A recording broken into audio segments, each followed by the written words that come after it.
O te tau whātāna whātu I le pa ia tele o le tātou tunu manau whāwhonga e se isi fwoi whaopoponga neo tala forward si whonga le lau mua mai si o tātou tunu I Sāmoa. E to mua atu e tātou tala fōu, wa tali mai le whionga le ala le pule rimoni ai awhi e whātatau I tua inga I o toi sāra lau fo I lungo pengta wha ilangi. O ia le olo o whaia Iesu e suenga malana taa vale na maliu ele talvau I atu au I vaitele. Ai ele saunanga le whionga le ale pule na ia wha ai loa manino ai. Na o mawheiloa ele komisino ni tanga ruenga o leo au pa aulongo I tino Filipo. Pe ai se a wale a mata I loni so e suenga I a te ia, pe a whai olo ia sila fia o ia tonu olo a fia malanta a vale itu o inga e wha atatau le mata opo. Ai a whai fo ia le ai, e te tau on whai se wha asala longa whala waitele, e wha mama e se mai eilo nei ngomalona ainga I lunga o ia lava tua inga. Pei tai na wha loa le ala le pule le taliane ale komisino ni tanga ruenga o leo. O se ta maua maliu leo o wha ale lea solo na te lunga o pengta wha ilangi, ma wha loa ai o ia tonu le na la vea ai le atali I atu au. Na o atu lavalo na whalitua le ofisa ma wha loa, o lona to o lua le na maliu ai tu au.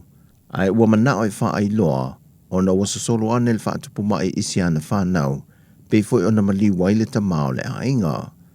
Talwai nei na wha lo le kumsino mtanga ruenga o leo, awa pa aulongo I tino Filipo, e le ita punia su e suenga e whaasanga le mata opo, o lo te tana pea, mai o lo o awa o pea wha amtalanga, e tu wha te si e suenga le mtanga ruenga o leo, mata penai mo se wha amsinonga pe a tala whea ngai.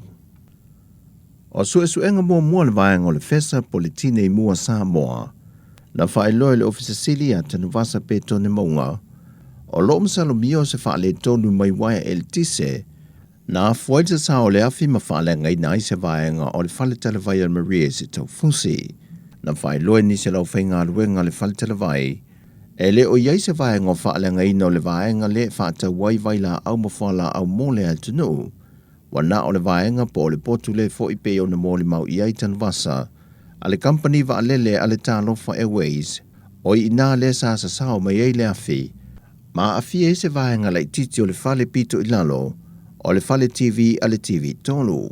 O lo tau wha mai a pea lātu suenga, o no lo iei fo I mōli mau anisi teimi na sao I le afi, o le tele o le sao le afi, e mai I le vāo fale lua. E le eise soi fua na a fia le wha lave, na o nei vaenga o le fale sa whale anga ina. O le tae o nei le tu la iwa, o le awhisil wha I ele matanga luenga wa onga ta longa maanga no, ma le fionga ele minista I a lau mati a manu rinko Purcell, le ua wawai I e leisi vaenga sai lalo o le wawa inga le matanga luenga wa onga ta longa maanga no, o ta longa malanga o a mole fia o tangata.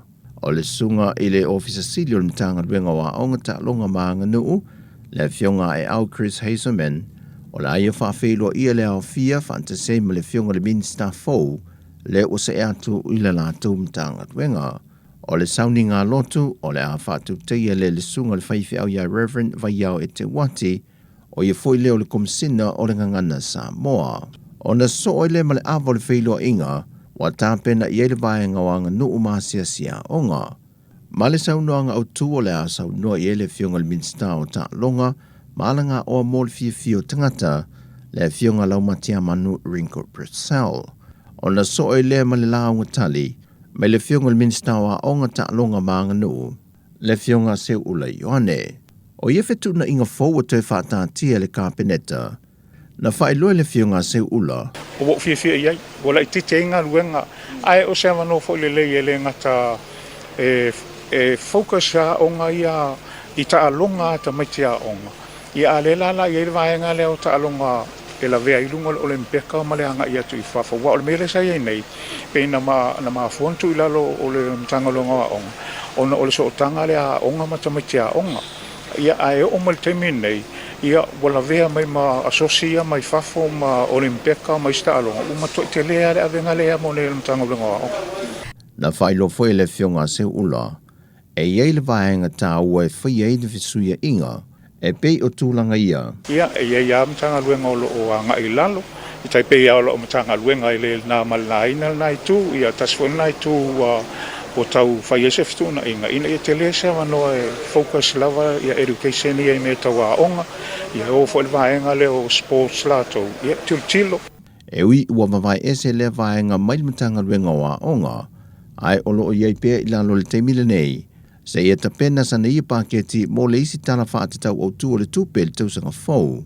E meise oni ta iala e ngalue ina ai. Ma le tātou tala whaiu, e leo mawhai ona whaatino se ngā yo i ngā leo le teimile nei ni su e suenga, le ta male na a fia whaatasi malona a tali i fitu tausanga le matua, e na ua whaatama ia e le awhilo lātou whale, mai o le whaalavelave lea na tula i mai le awhio ango no. Na whaai lua le kumisino mtanga ruenga leo awa pa aulongo e tino Filipo, o loo masalo mia le ta male o loo a fia, o ia lava le na ia susunuina le whale a o iai la au e te tonu malona a tali, mai o loo tau fia pia le maota ngasi ulu mutu tua, se ia malosi o na a mata lea o sue suenga. O le vave o ngā yoinga le tinei mu, na mawhai o na whaasawina o laola, masio na tali.